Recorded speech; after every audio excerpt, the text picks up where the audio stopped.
Aussi vrai que Dieu est fidèle, la parole que nous vous avons adressée n'a pas été oui et non. Car le Fils de Dieu, Jésus-Christ, qui a été prêché par nous, au milieu de vous, par moi, par Sylvain et par Timothée, n'a pas été oui et non, mais en lui, il n'y a que oui. Car, pour ce qui concerne toutes les promesses de Dieu, c'est en lui qu'est le oui. C'est pourquoi encore l'Amen, par lui, est prononcé par nous, à la gloire de Dieu. Et celui qui nous a permis avec vous en Christ, et qui nous a oints, c'est Dieu, lequel nous a aussi marqués d'un sceau et a mis dans nos cœurs les arts de l'esprit. Grâce soit rendue à Dieu, qui nous fait toujours triompher en Christ, et qui répand par nous en tout lieu l'odeur de sa connaissance. Nous sommes en effet pour Dieu le parfum de Christ, parmi ceux qui sont sauvés, parmi ceux qui périssent. Aux uns une odeur de mort donnant la mort, aux autres une odeur de vie donnant la vie. Et qui est suffisant pour ces choses? Car nous ne falsifions point la parole de Dieu comme font plusieurs. Mais c'est avec sincérité, mais c'est de la part de Dieu que nous parlons en Christ, devant Dieu. Commençons-nous de nouveau à nous recommander nous-mêmes? Ou avons-nous besoin, comme quelques-uns, de lettres de recommandation auprès de vous, de votre part? C'est vous qui êtes notre lettre écrite dans nos cœurs, connue et lue de tous les hommes. Vous êtes manifestement une lettre de Christ écrite par notre ministère, non avec de l'encre, mais avec l'Esprit du Dieu vivant, non sur des tables de pierre, mais sur des tables de chair, sur les cœurs. Cette assurance-là, nous l'avons par Christ auprès de Dieu. Ce n'est pas à dire que nous soyons par nous-mêmes capables de concevoir quelque chose comme venant de nous-mêmes. Notre capacité, au contraire, vient de Dieu.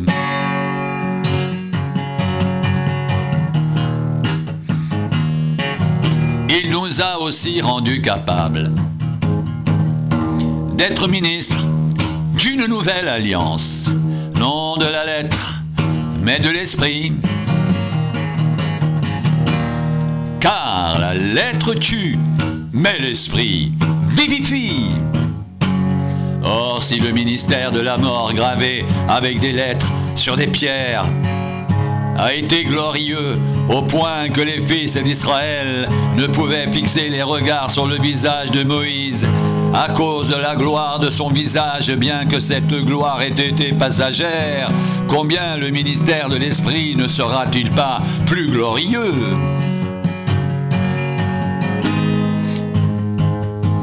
Si le ministère de la condamnation a été glorieux, le ministère de la justice est de beaucoup supérieur en gloire. Et sous ce rapport, ce qui a été glorieux ne l'a point été à cause de cette gloire qui lui est supérieure. En effet, si ce qui était passager a été glorieux, ce qui est permanent est bien plus glorieux.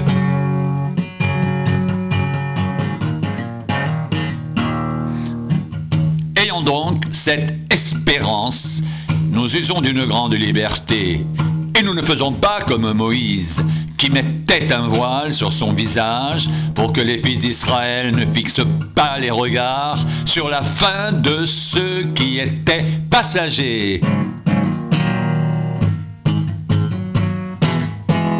Mais ils sont devenus durs d'entendement, car jusqu'à ce jour, le même voile demeure quand ils font la lecture de l'Ancien Testament. Et ils ne se lèvent pas, parce que c'est en Christ qu'il disparaît.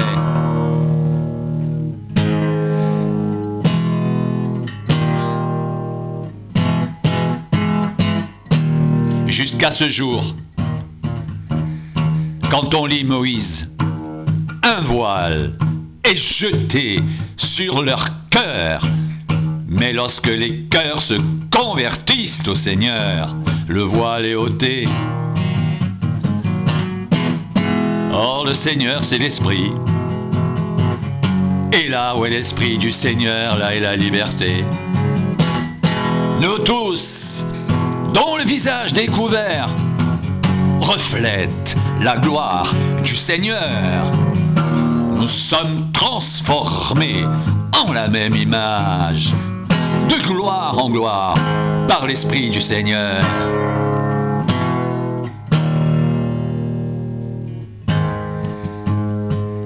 C'est pourquoi, ayant ce ministère selon la miséricorde qui nous a été faite, nous ne perdons pas courage.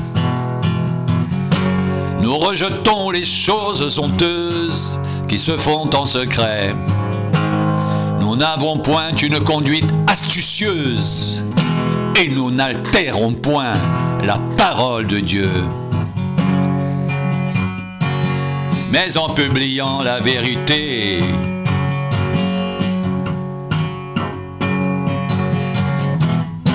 nous nous recommandons à toute conscience d'hommes devant Dieu.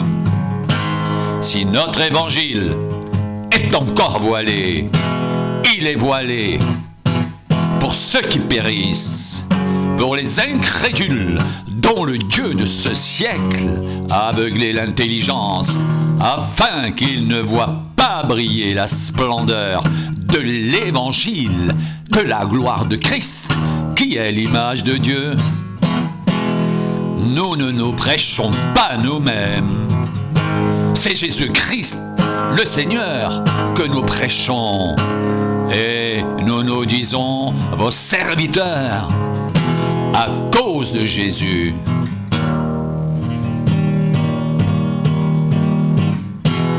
Car Dieu qui a dit « La lumière brillera du sein des ténèbres » a fait briller la lumière dans nos cœurs pour faire resplendir la connaissance de la gloire de Dieu sur la face de Christ.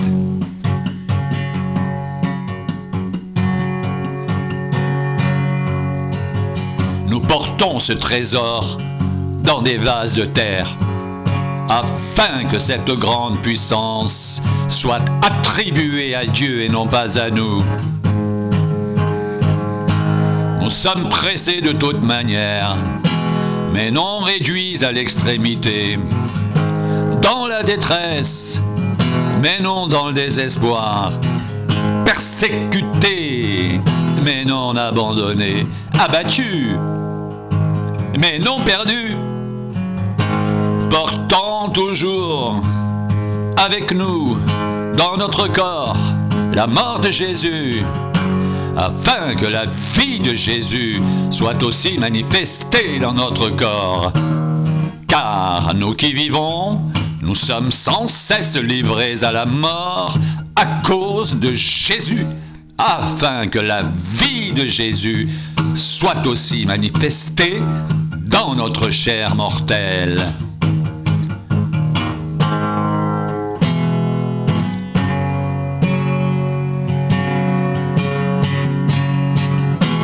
Ainsi la mort agite en nous et la vie agite en vous. Et comme nous avons le même esprit de foi qui est exprimé dans cette parole de l'Écriture, j'ai cru, c'est pourquoi j'ai parlé. Nous aussi nous croyons et c'est pour cela que nous parlons, sachant que celui qui a ressuscité le Seigneur Jésus nous ressuscitera aussi avec Jésus et nous fera paraître avec vous en sa présence.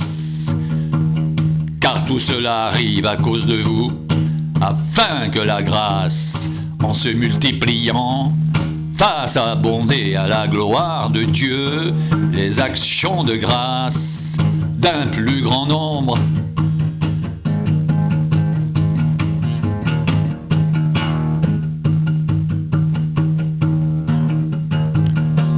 C'est pourquoi nous ne perdons pas courage. Et même si notre homme extérieur se détruit, notre homme intérieur se renouvelle de jour en jour.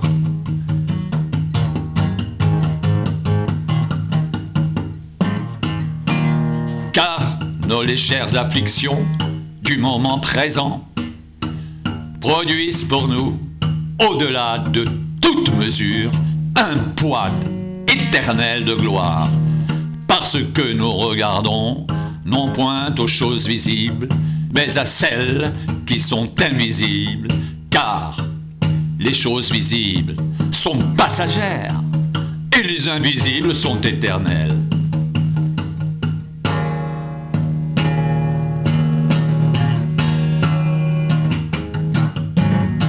Nous savons en effet que si cette tente où nous habitons sur la terre est détruite, nous avons dans le ciel un édifice qui est l'ouvrage de Dieu, une demeure éternelle qui n'a pas été faite de main d'homme.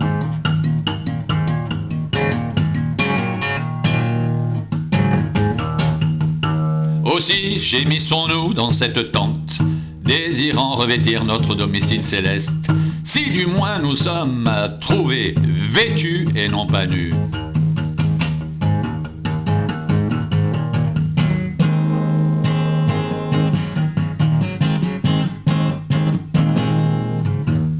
Car tandis que nous sommes dans cette tente, nous gémissons, accablés, parce que nous voulons non pas nous dépouiller, mais nous revêtir, afin que ce qui est mortel soit englouti par la vie.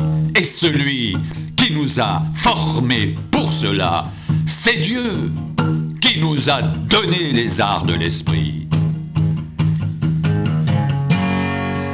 Nous sommes donc toujours pleins de confiance, et nous savons qu'en demeurant dans ce corps, nous demeurons loin du Seigneur, car nous marchons par la foi et non par la vue. Nous sommes pleins de confiance, et nous aimons mieux quitter ce corps et demeurer auprès du Seigneur. C'est pour cela aussi que nous nous efforçons de lui être agréables, soit que nous demeurions dans ce corps, soit que nous le quittions, car il nous faut tous comparaître devant le tribunal de Christ, afin que chacun reçoive selon le bien ou le mal qu'il aura fait, étant dans son corps.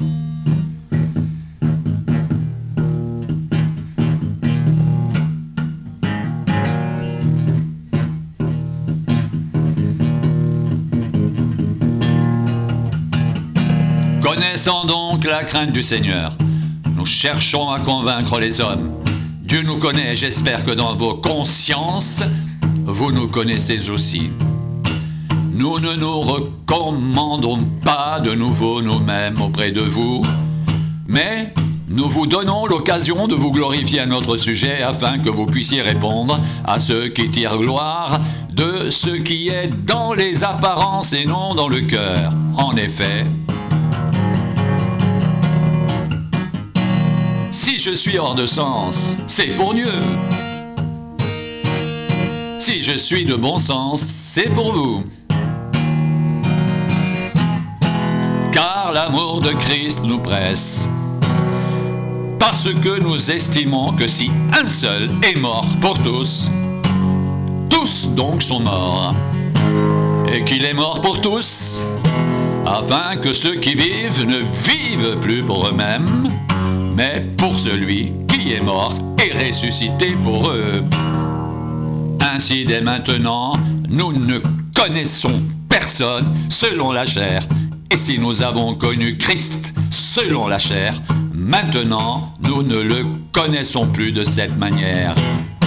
Si quelqu'un est en Christ, il est une nouvelle création. Les choses anciennes sont passées. Voici, toutes choses sont devenues nouvelles. Et tout cela vient de Dieu, qui nous a réconciliés avec lui par Christ, et qui nous a donné le ministère de la réconciliation.